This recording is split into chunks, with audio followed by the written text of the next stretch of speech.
No. Well, I mean, it depends on what the client wants us to come out and spend time strategizing, planning. But I think for the short term, I,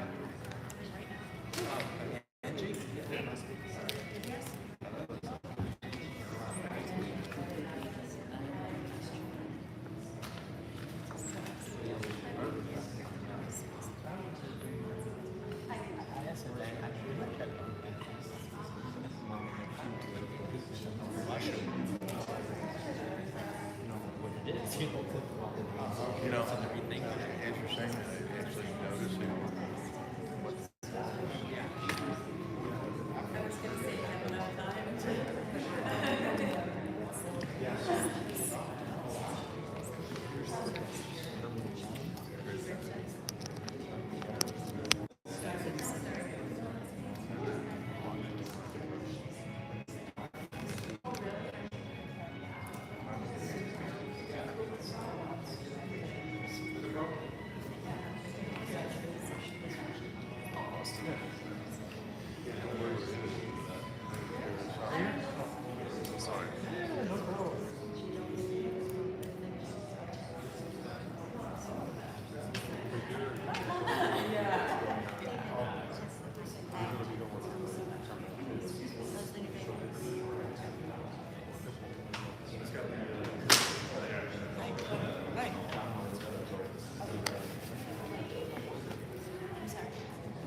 You knew he was there, didn't you?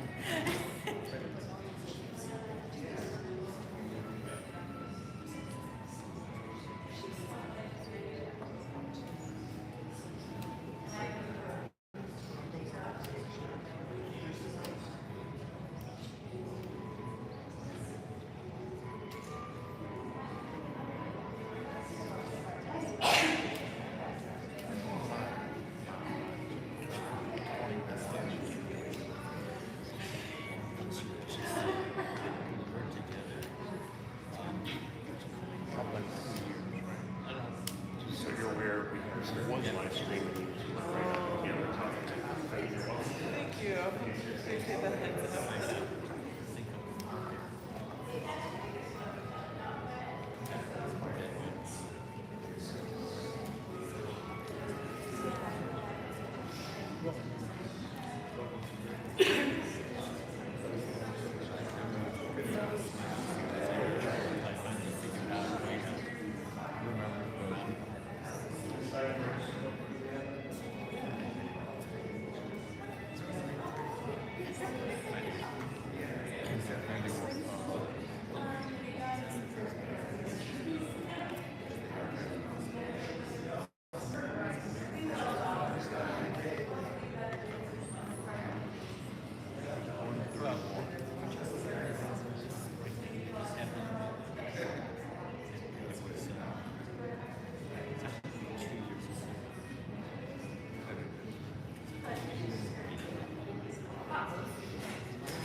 Excuse me, sir. Yeah. I'm sorry. No Oh, problem. yeah.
Gentlemen, please, everyone start making your way to your seats.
our communities go.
Ladies and gentlemen, sorry that we're going to be about 5 minutes.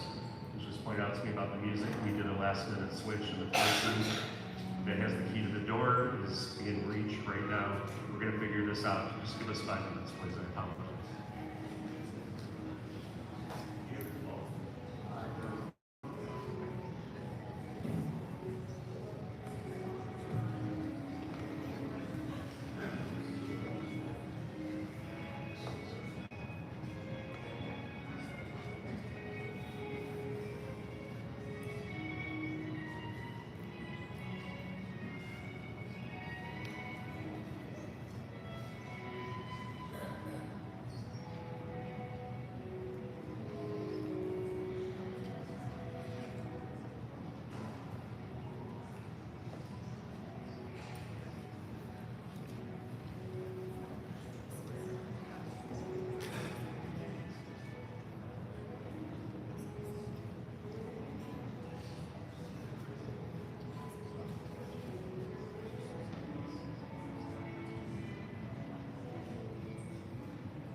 caretaker of this month.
against the ancient act of tearing.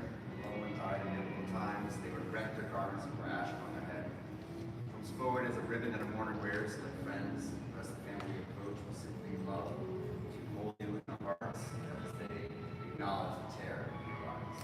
Baruch atah Adonai Eloheinu melech haolam dayan emet. Blessed be the Lord our God, judge of the truth.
Thank you, everybody that's here today, and thank you for your patience. There's also 7 devices last I looked that are on our live stream with us, so there's additional people here in the service. Before we begin the service, honors will be presented from the U.S. Navy.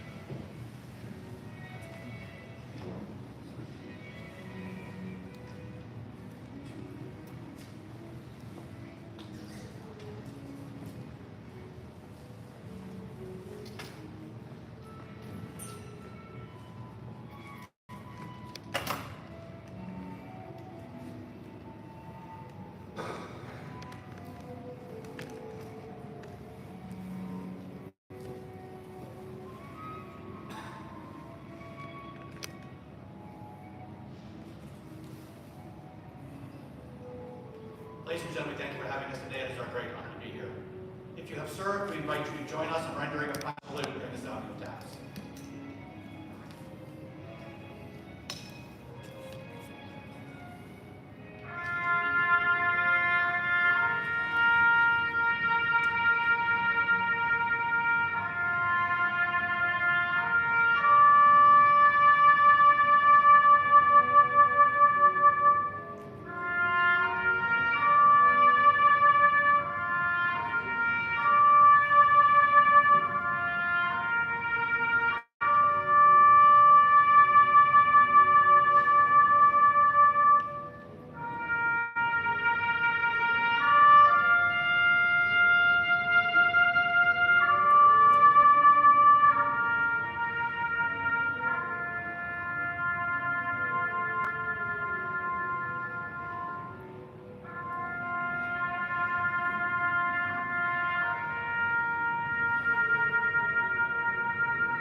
Sir, on behalf of the President of the United States, a grateful nation, and a very proud Navy, please accept this flag in recognition of his honorable and faithful service to our country.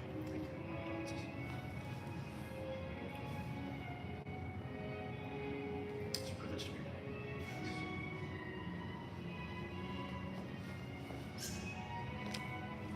Please turn your cell phones to silent mode. Service will be conducted by Rabbi Michael Sommer. Family wanted to make sure you knew that after the burial, they would love you to join them for a meal of condolence at Maggiano's across the street. Psalmist wrote long ago, I lift my eyes to the mountains, what is the source of my help? My help comes from Adonai, maker of heaven and earth. God will not let your foot give way, your protector will not slumber. The protector of Israel neither slumbers nor sleeps. God is your guardian. God is your protection at your right hand. The sun will not strike you by day, nor the moon by night. God will guard you from all harm. God will guard your soul, your going and coming, now and forever. The poet wrote, what is the measure of a man? His measure is the kind words people say when he isn't there, and the memories he creates that stay indelible in the minds of all who knew him. What is the measure of a man? It is the amount of love he leaves in people's hearts and the laughter he leaves upon people's lips. It is the length of time he's remembered, his good deeds and his kind words, measuring the length of years, stories of his best moments and loving kindness get told by family and friends alike. Edgar Blumenfeld lived an incredible life in his 96 years, surrounded by family and friends as much as possible. Family was everything to him. He held the moments surrounded by all of you closest to his heart. He always lived to be there for you all, to attend to all your important moments. He loved watching you all grow and thrive and bring new life into the world, making him a grandfather. Edgar did his best to leave you with as many memories as possible, to sustain you in his absence. Son of the late Alan Kate of blessed memory, husband of Diane for over 40 incredible years and loving partner of Angie these last 7 years, brother of Cyril and her husband Irving, both of blessed memory, brother of Roberta of blessed memory and survived by his brother David and sister-in-law Bobby, father of Andrea and Philip, Cliff and Audrey, Jeff and Susan, and Diane's son Dean of blessed memory. Doting grandfather to Katie, Sarah, Benjamin, Whitney, and Rachel, and uncle to so many nieces and nephews. We are blessed with the lives we share. May Edgar's memory always be a blessing as we celebrate who he was and all he added to your lives. A poet wrote, "Oh, the years have passed, my eyes have seen so much. Time has flowed slowly and quickly, the eternal river that it is. I've watched so many of you go from young to old and wondered how you all could grow so while I remained so young within this old frame, harboring all of my precious memories and thoughts. Gold are the memories of laughter and celebrations. Diamonds are those moments I watched you all flourish and help bring new life into this world. Beyond precious remain those instants surrounded by all of your noise and tussle as we live life to the very edge of amazement. You've allowed me to paint my blessings in colors of brightness and merriment. Shed no tears for my life lived so well. Just remember me with a smile at all we shared." The Birds made popular these ancient words of Ecclesiastes when they sang that there's a time for everything and a season for every activity under the heavens. A time to be born and a time to die. A time to plant and a time to uproot. A time to tear down and a time to build. A time to weep and a time to laugh. A time to mourn and a time to dance. A time to scatter stones and a time to gather them. A time to embrace and a time to refrain from embracing. A time to search and a time to give up. A time to keep and a time to throw away. A time to tear and a time to mend. A time to be silent and a time to speak. And now is the time we speak of Edgar's incredible life, as I call up his daughter Andrea to say words about her dad.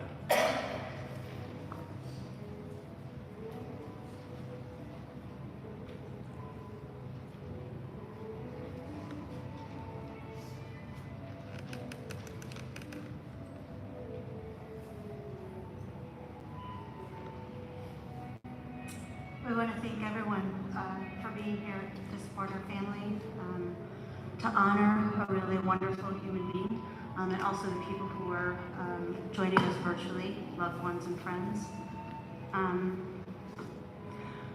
My dad was charming. As my friend told me, he was a presence, a force of nature. He was funny and witty and so easy to be around. My dad was also a great dancer. There's a line from a TV show I used to watch that goes, you see, there are two kinds of boys in high school. There are the good-looking ones and the ones on every team. They're the greatest dancers, too. And then there are the others, the boys who look as if they'd rather be somewhere else reading a book, who are shy and awkward. Those are the boys to marry, who hold you when you cry, and who want to grow old with you. My dad was both. He loved to socialize, to mix and mingle, have a drink and a good meal, but it all meant nothing if he wasn't with his shared friends and family. He was vigilant about connecting and keeping up with all of us. He knew everyone's schedule and all the minor details that filled each of our lives. He was never complacent. He was so smart, but he was also the first to admit when he didn't know something, and I think that was one of his most admirable traits. He was so eager to learn new things. They fascinated him and kept him engaged. At the end, in his hospital bed, he had a rare day of clarity and he asked Phil to give him a 10-minute dissertation on what was going on in the Ukraine. He frequently did all of this while multitasking. He could read 2 Sunday papers while watching the Bears game and answer questions and share information on either at any point. When I was little, I would go to his office and watch him dictate a letter. Break a couple of times for phone calls, and then resume that letter at the exact spot in which he left it. He loved practicing law, as was evident by the fact that he kept doing it into his 90s. And he loved his girls, as he lovingly and unwokely called them. His secretaries, Arlene and Kay, were with him over 50 years, and they were family. Kay used to sit with me at family events and explain how I was related to each person. He knew everyone. We couldn't walk down a street downtown without running into an attorney or a judge he was friendly with. He never remembered their names, but he was always quick with a smile and a warm greeting. He truly enjoyed his life. He ate and drank and traveled and celebrated and lived. And he fought for every breath and chance at life until the very end. But on Rosh Hashanah it is inscribed, and on Yom Kippur it is sealed, and his name was not written into the book of life for the following year. His soul wanted to stay, but his body was ready to go. And such are the vicissitudes of life. So, in his honor, eat a piece of pie, have a drink, and as my dad often touted, sit back, relax, and watch the world go by.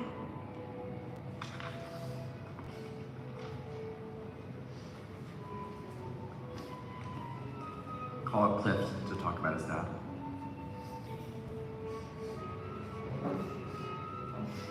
Cliff.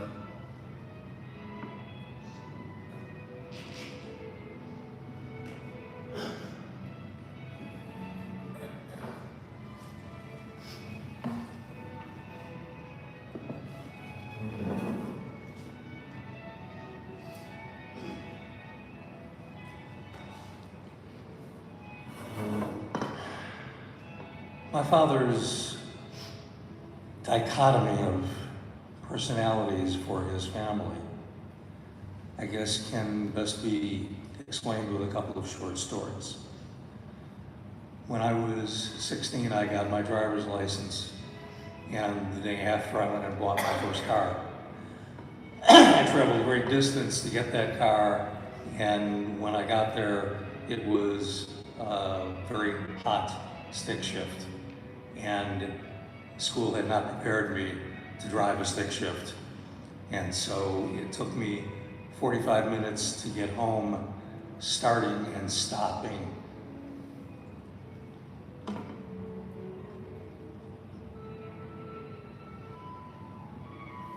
And I parked it out in front of the house, and my father got home from work and asked me about the car, and I explained that I wasn't doing terribly well because I had pretty certainly destroyed the clutch, the transmission, and the engine at that point. And he said, why don't we go outside and just take it for a ride and see what it's like?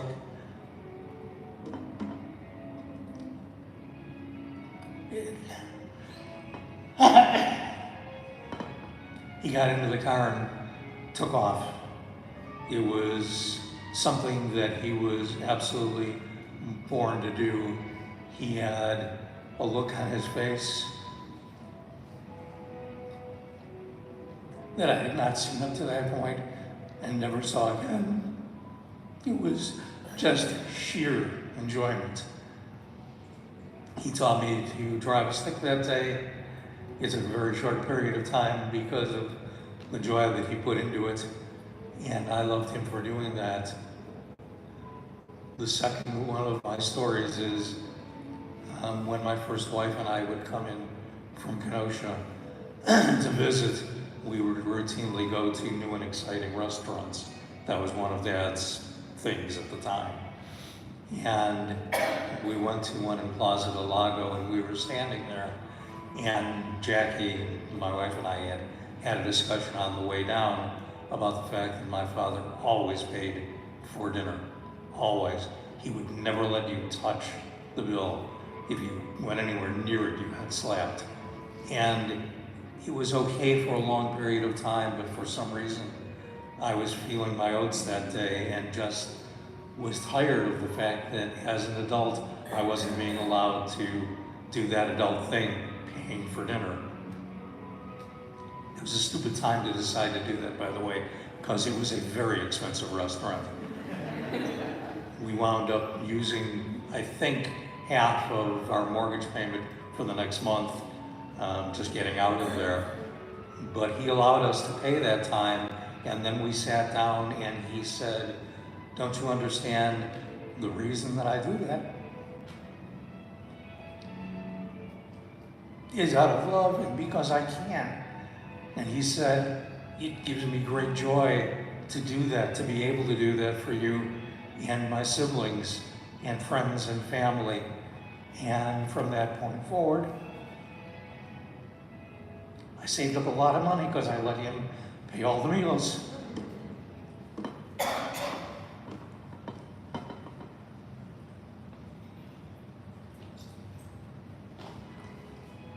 Call up Jeff to talk about his dad.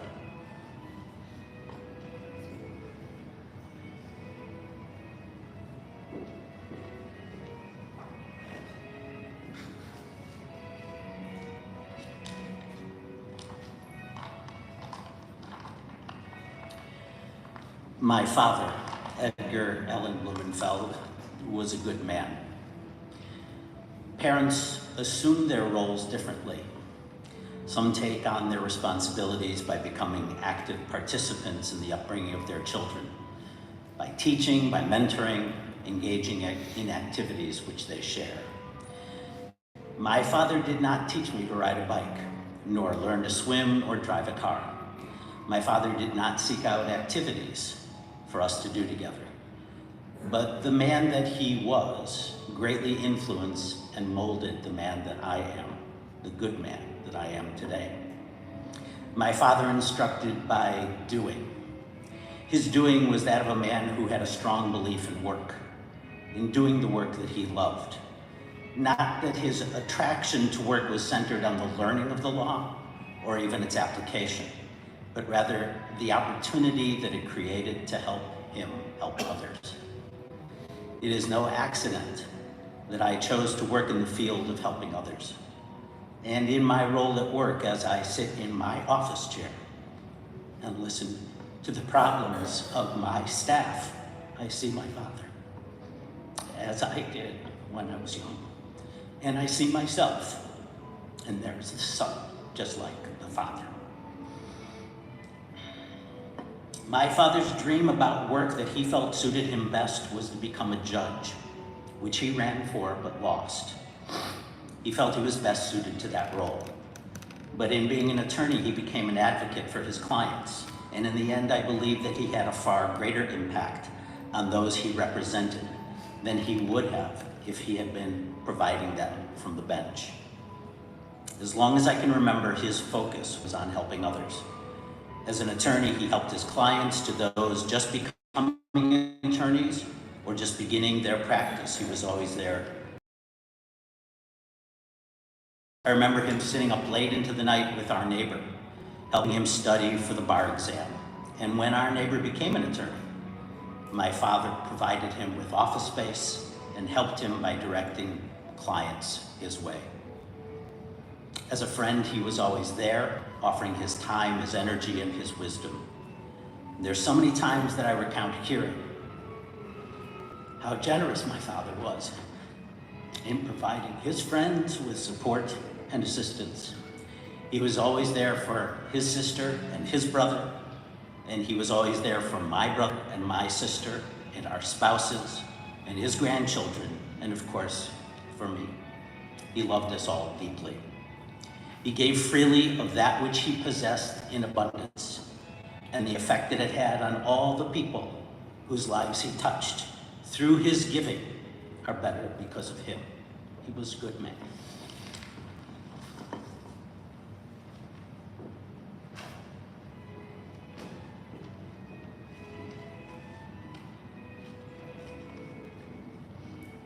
Thank you for all the memories you shared for today.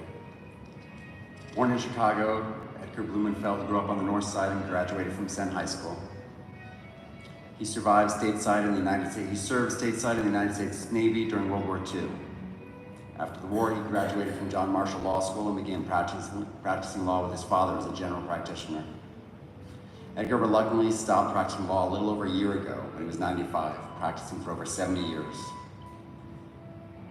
Edgar and David only sold their Miller Beach assisted living facility in Indiana 2 years ago after putting 33 years into developing and maintaining it.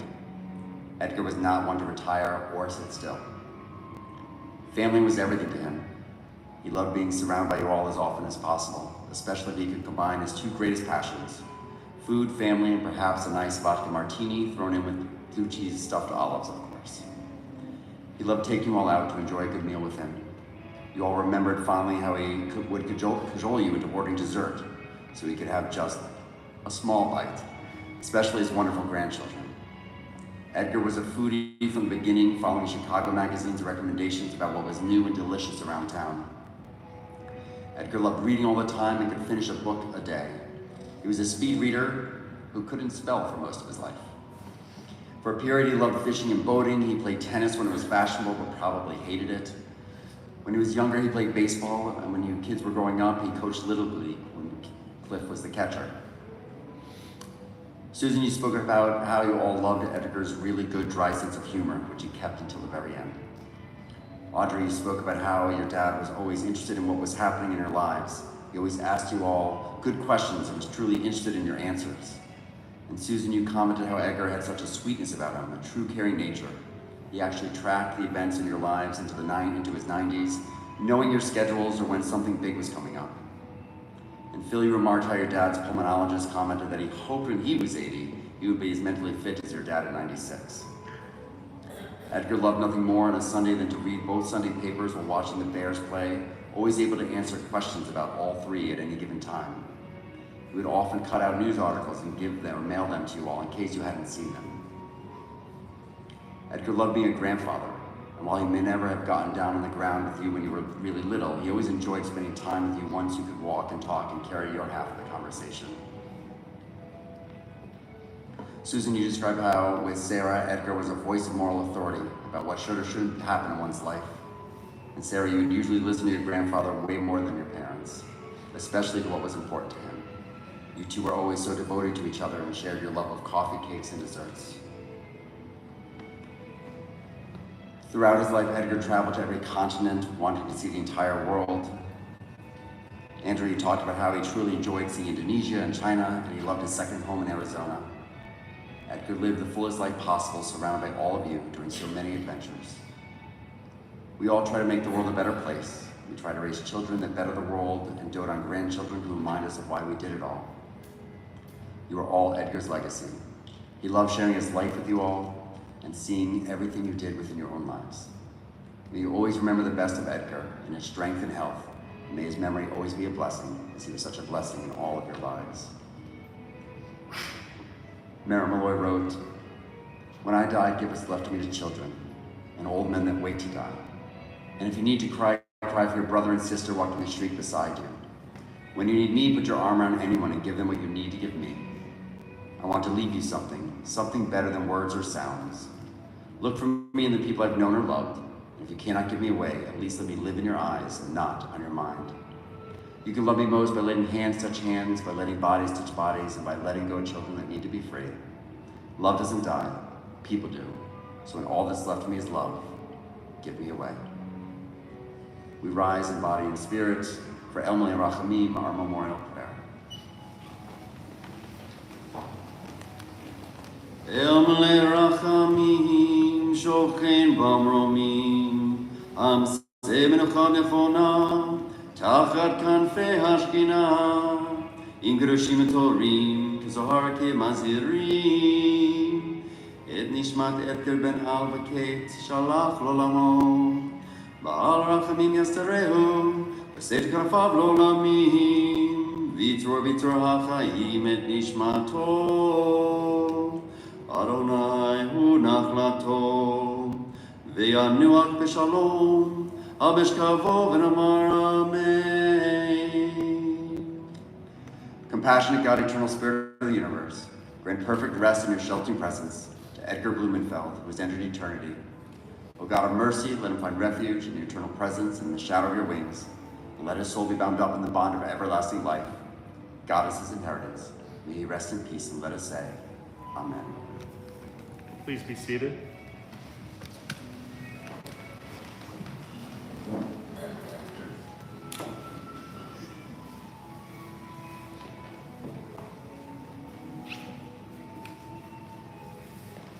As Rabbi Summer mentioned, after the interment, the family's going across the street to Maggiano's. They would like everyone to please feel free to come over after the interment.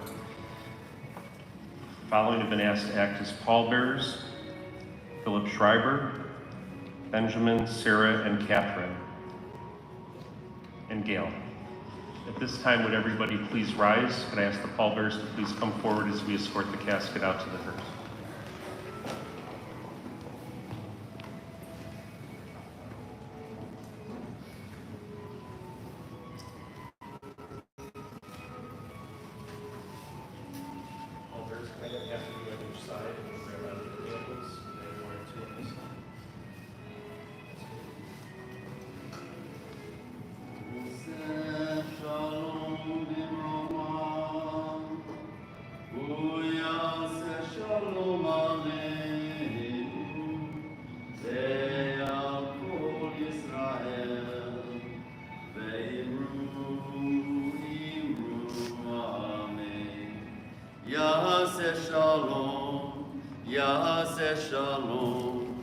Shalom Aleinu ve'arkol Yisrael. Yaseh shalom, Yaseh shalom, Shalom Aleinu. Go ahead and open the doors. Ve'arkol Yisrael. Yaseh shalom, Yaseh shalom, Shalom Aleinu ve'arkol Yisrael. Yaseh shalom, Yaseh shalom, Shalom Aleinu ve'al kol Yisrael. Gentlemen, can you assist us? Pallbearers, let's lift the casket. I got it. If you could help lift the casket, please. Okay. And proceed down the steps, please. Jeff, move this way.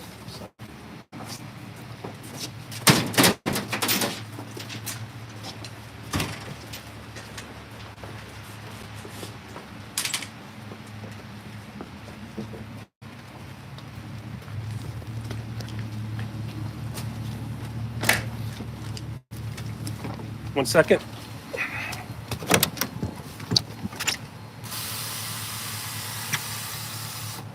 Go ahead and place the casket up on the rollers. Thank you, pallbearers. If you'll please come back to the hearse at the cemetery when we get to the gravesite, please.